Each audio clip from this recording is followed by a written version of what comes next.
The imperfect tense is one of the main past tenses in French because it describes background actions like what was happening, states of being, what things were like, and habits or repeated past actions, like used to. It answers the questions, what was going on, what was it like, and what used to happen.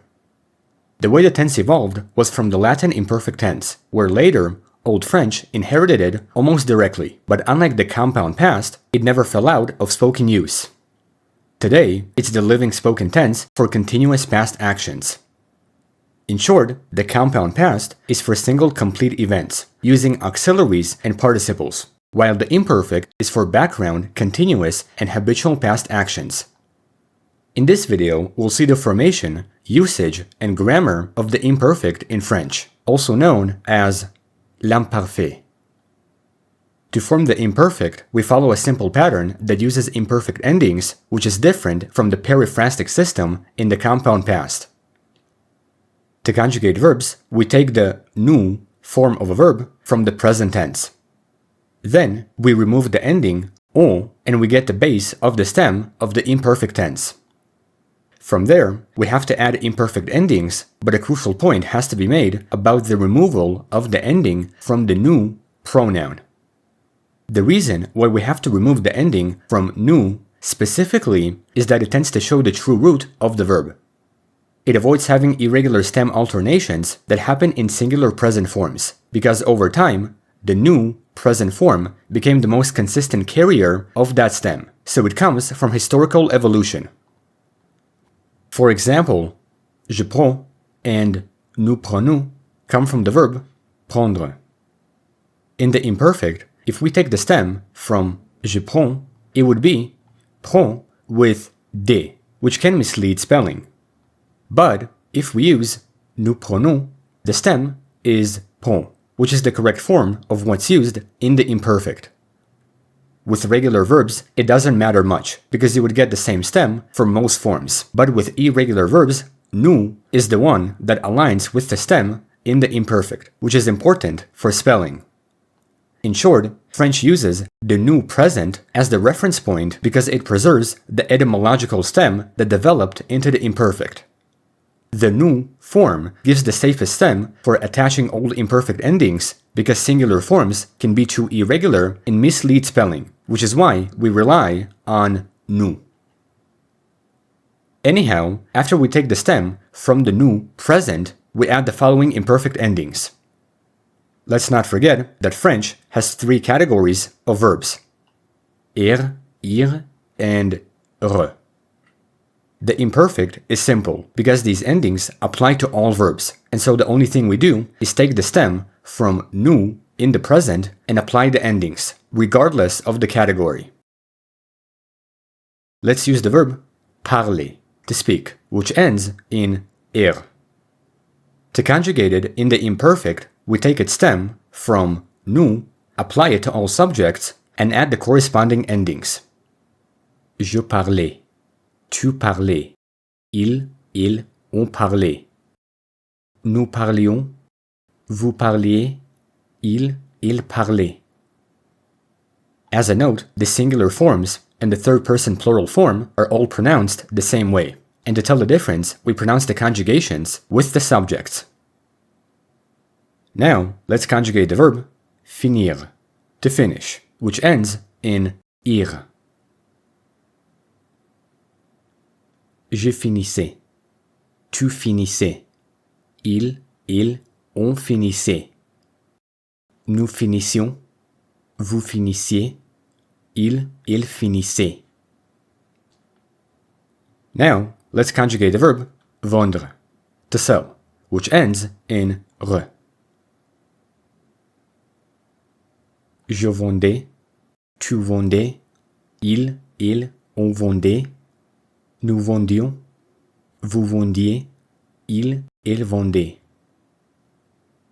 In general, this is how conjugation works in the imperfect in French. And what makes it even simpler is that it has almost no irregular conjugations.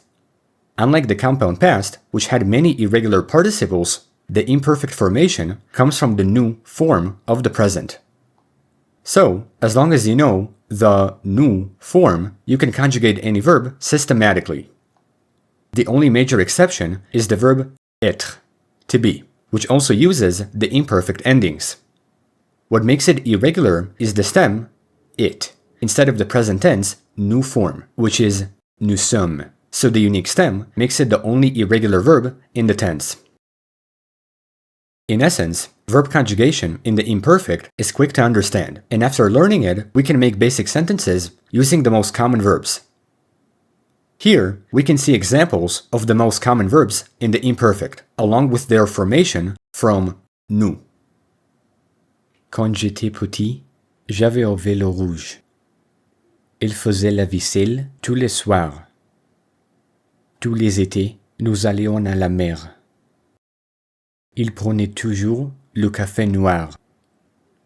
Il venait souvent me voir. Je mettais mon manteau avant de sortir. Je voyais les étoiles chaque nuit. Avant, je pouvais rester réveillé tard. Quand il était enfant, il voulait être pilote. Nous ne savions pas quoi faire. Aside from such examples, we can also see how the imperfect works with negation, pronouns, and questions. With negation, ne, pas surrounds the verb in the tense, like Je ne comprenais pas. with object pronouns, such words are placed before the verb. Je le regardais. With questions, the formation is also basic with est-ce que and inversion. Est-ce que tu venais? Venais-tu? Nonetheless, some spelling rules must be considered to maintain pronunciation. Although I said that imperfect conjugation is mostly regular, there are some spelling changes for specific verbs, like those ending in J'ai and c'est. When conjugating a verb, like manger, the letter o is retained before vowels like a. This is done to keep the j sound soft. Je mangeais. Tu mangeais. Il, on mangeait. Nous mangions. Vous mangiez. Il mangeait. A similar idea is with the verb commencer, where chi is used before vowels like a. J'ai commencé. Tu commençais. Il, on commençait. Nous commencions. Vous commenciez. Il commençait. Likewise, for verbs that use a double consonant in the present, like appeler, the imperfect will use the basic nous form stem with only one consonant. According to standard spelling, this rule applies to verbs that have only a double consonant. Overall, this is how the imperfect fully works in French, which describes background information, ongoing actions, repeated habits, and states. First, learn the nous form of the present tense as it gives you the most accurate verb stem. Then, apply the imperfect endings while memorizing être, because it's the only irregularity. Also, don't forget about some spelling changes to maintain pronunciation. And from there, you can practice making sentences and comparing them with other tenses, because in the next video, we'll see the French pluperfect.